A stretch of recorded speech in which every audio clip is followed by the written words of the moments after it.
Hello, baseball fans. Hope everybody's doing awesome out there, enjoying the summer in baseball. Haven't hit subscribe? Please do so. Brand new YouTuber, so really appreciate your support. Plus, we got some prizes coming up in the next few weeks, and you got to be a subscriber to get in on that. So today I thought we could talk about the Toronto Blue Jays and the Colorado Rockies.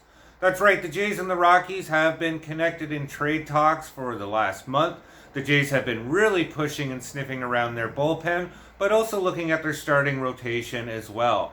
And it got me thinking today that a blockbuster trade could be made between Toronto and the Rockies. And who's it involving? Well, you might find this surprising, but the first player is starting pitcher Kyle Freeland. And you might be like, what? Kyle Freeland, is he available? Well, yes and no. Kind of like Ohtani and Soto. The GM said they're not really pushing to trade him, but if an offer came on the table that excited him, he'd make it happen. And I think that's where the Blue Jays need to step up and make this offer come true. Yes, they just signed Kyle Freeland to that extension, just over $64 million. That will have him on your team to 2027. He is 29 years old, so there's a bit of a risk factor as he gets into his 30s. But he's only going to be making just over $12 million a year, so he fits in nicely with the Blue Jays budget.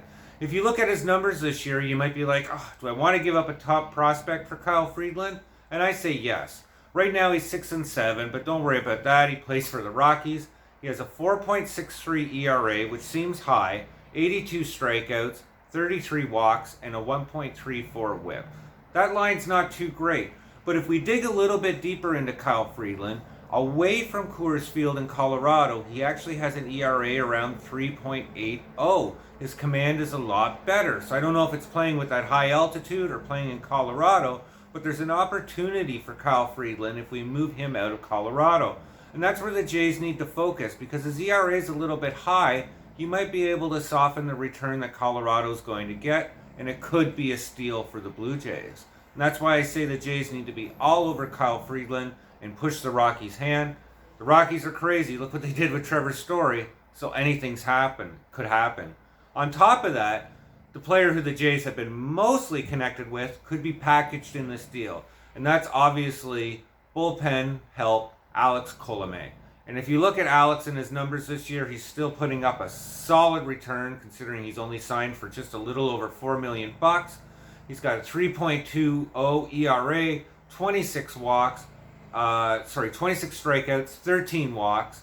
He has a 19.5 out strikeout rate, which is actually kind of low, but this guy's a contact hitter, kind of like Ryu in a lot of ways. So the fact that we have Chapman shouldn't be an issue there for those soft ground balls. And the nice thing about Alex Colome is his walk rate's just a little bit over 8%, one of the higher or lowest, depending on how you look at it, in baseball. So this guy's got command. He's not going to be sloppy. He can get the job done and would be a solid 8th inning guy to complement Jordan Romano and help the Jays get deep into that postseason.